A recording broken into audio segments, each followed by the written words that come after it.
For I was hungry, and you gave me something to eat. I was thirsty, and you gave me something to drink. I was a stranger, and you invited me in.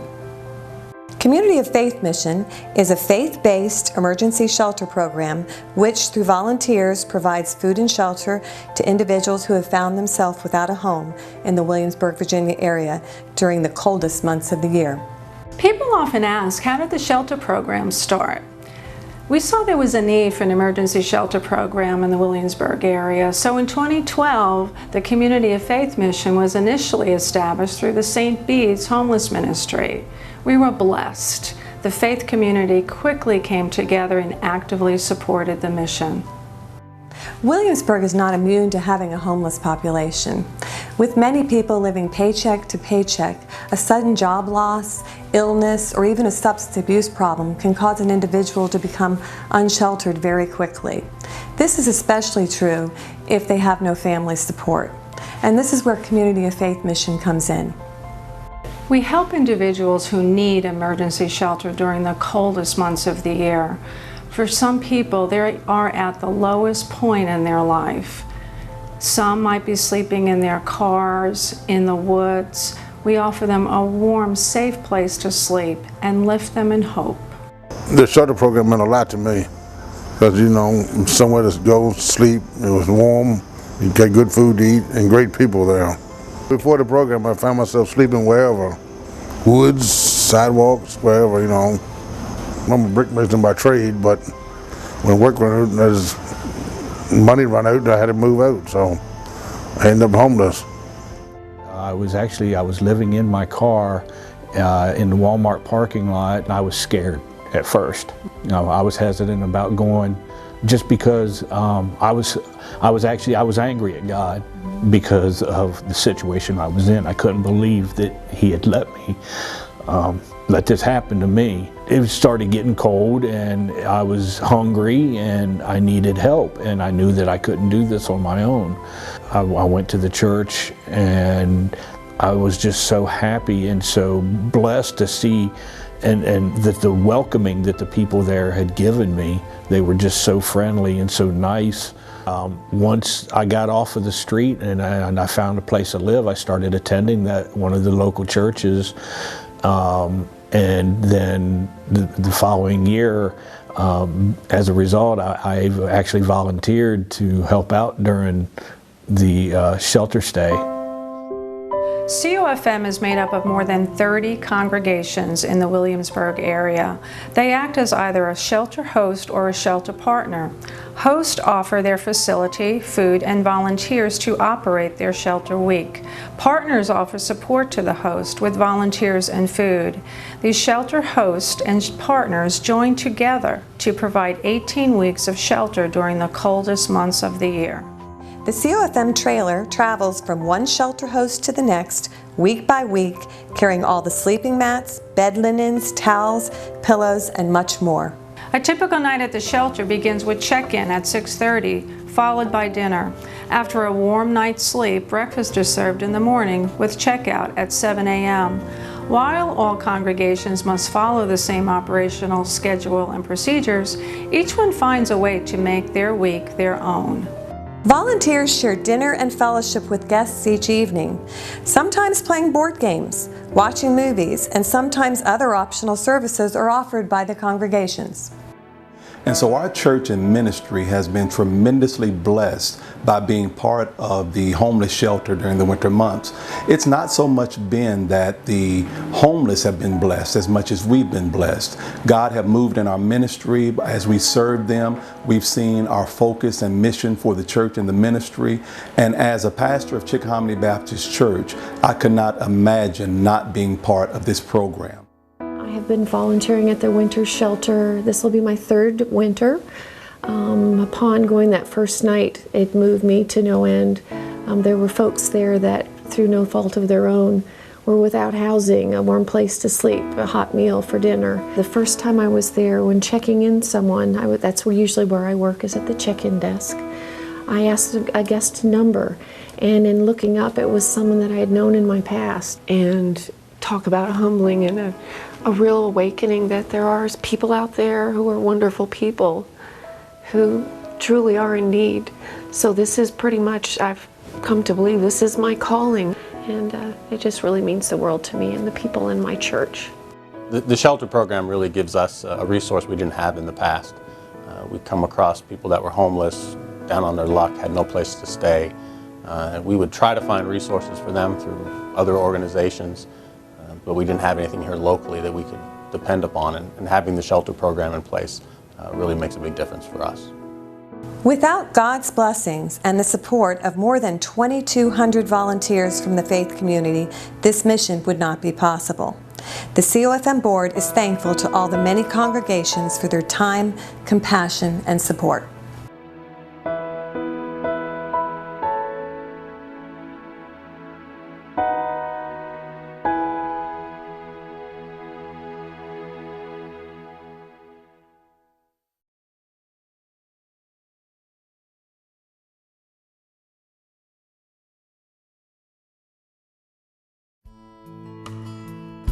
Community of Faith Mission is a faith-based emergency shelter program which, through volunteers, provides food and shelter to individuals who have found themselves without a home in the Williamsburg, Virginia area during the coldest months of the year. We have created this short training video for all host and shelter partners to use as a training tool for your own in-house congregations training. This video highlights key topics covered at our annual Key Leader training. It is not intended to replace your congregation's training, but hopefully to enhance it. The 3 C's. The 3 critical areas that are the most important to running a successful shelter week are the 3 C's: confidentiality, consistency, and communication. Maintaining confidentiality, being consistent, and good communication are instrumental to running a successful shelter week. Prior to serving in the shelter, all volunteers must sign a confidentiality agreement. During a volunteer's participation with COFM, they might be exposed to information that is confidential and personal in nature. Volunteers must keep guest information in strictest confidence. Never give out any personal information about any guest at any time. Consistency, consistency, consistency. We cannot stress consistency enough. It is vital to the success of the shelter program that all volunteers follow COFM's shelter schedule, guidelines, and policies. Shelter operations run much more smoothly and safely week to week if all host and shelter partner volunteers operate consistently and adhere to policies and procedures.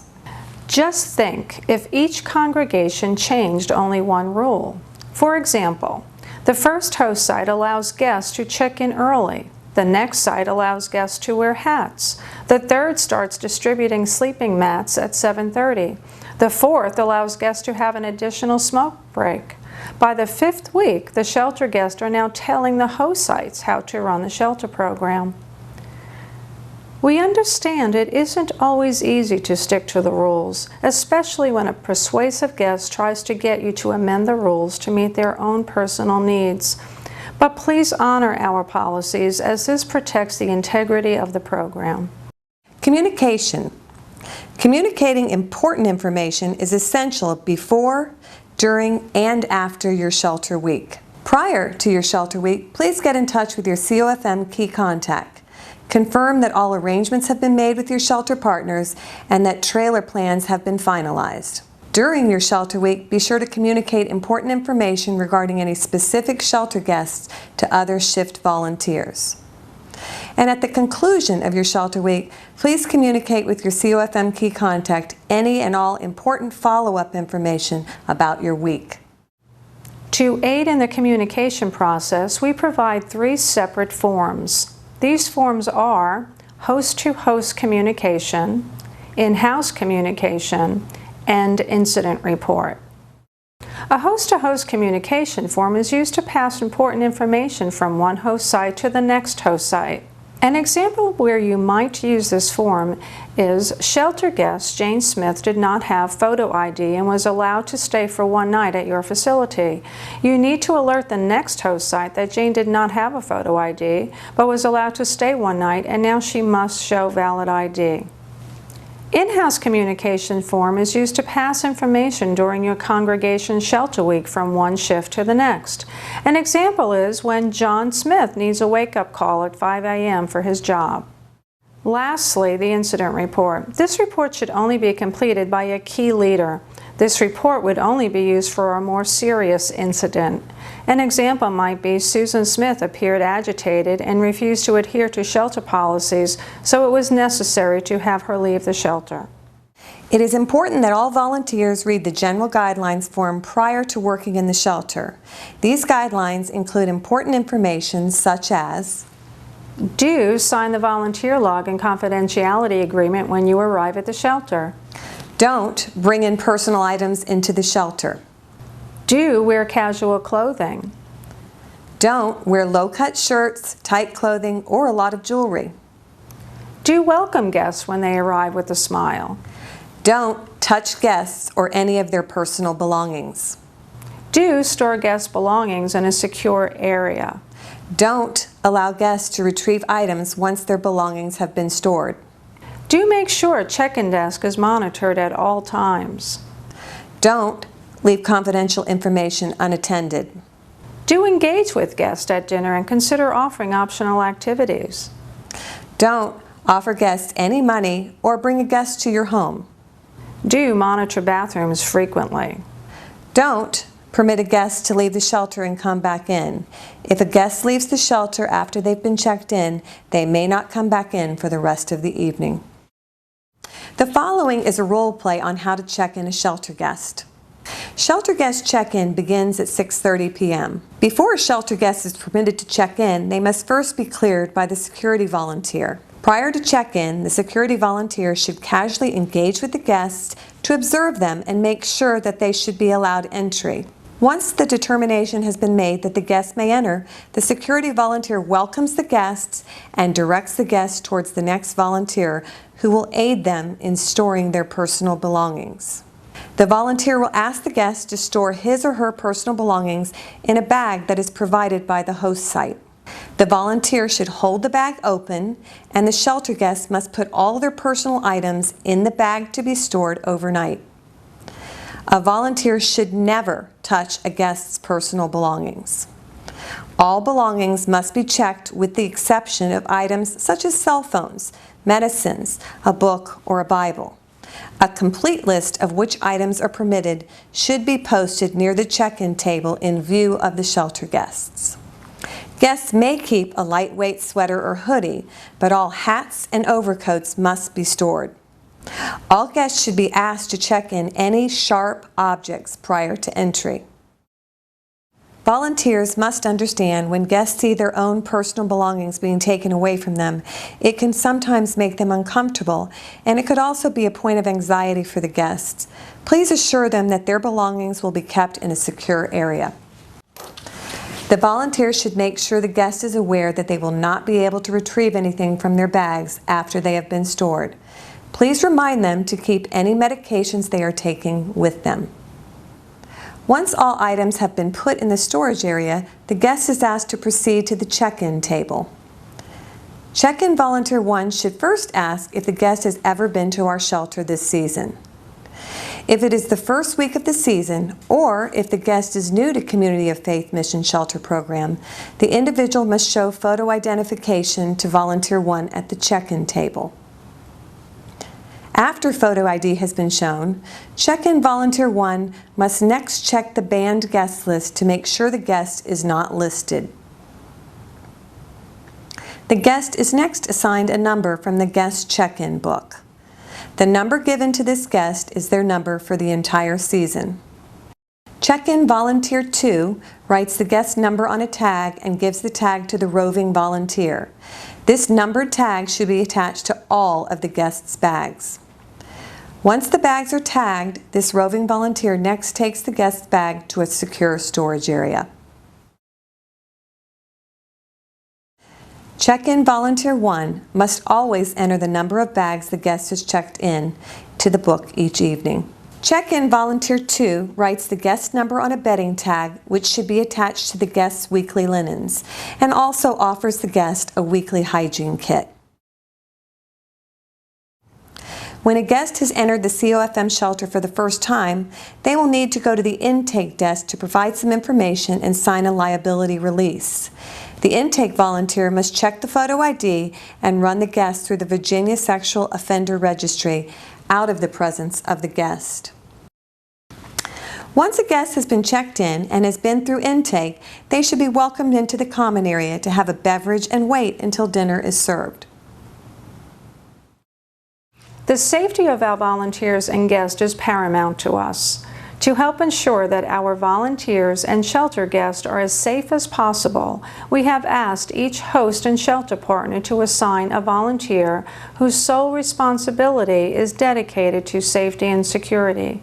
A special training session devoted to safety and security has been established for these volunteers. All host sites have been inspected prior to each shelter week to make sure that they meet fire and safety requirements. A limited first aid box is available for minor medical needs. Should a guest request anything medically related, please refer them to the shift leader. A safety fire kit is provided by COFM. The no smoking policy should always be enforced. No smoking signs should be posted.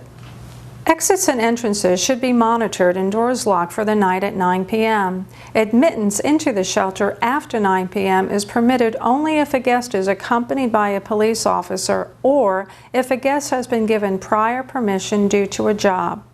We have set security protocol to follow should a situation arise with the shelter guest.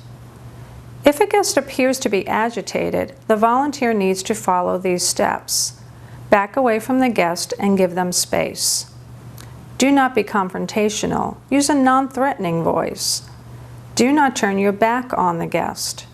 Ask another volunteer to get the security volunteer. Let the guest know you have requested someone to help so that the guest knows what is going on. When the security volunteer arrives, back away and explain the situation outside of the guest hearing. The security volunteer will determine whether the situation requires outside assistance. This concludes our training video. We hope you find it helpful. Community of Faith Mission would like to thank all the many volunteers for living their faith by serving those in need. Without your compassion and commitment, this mission would not be possible.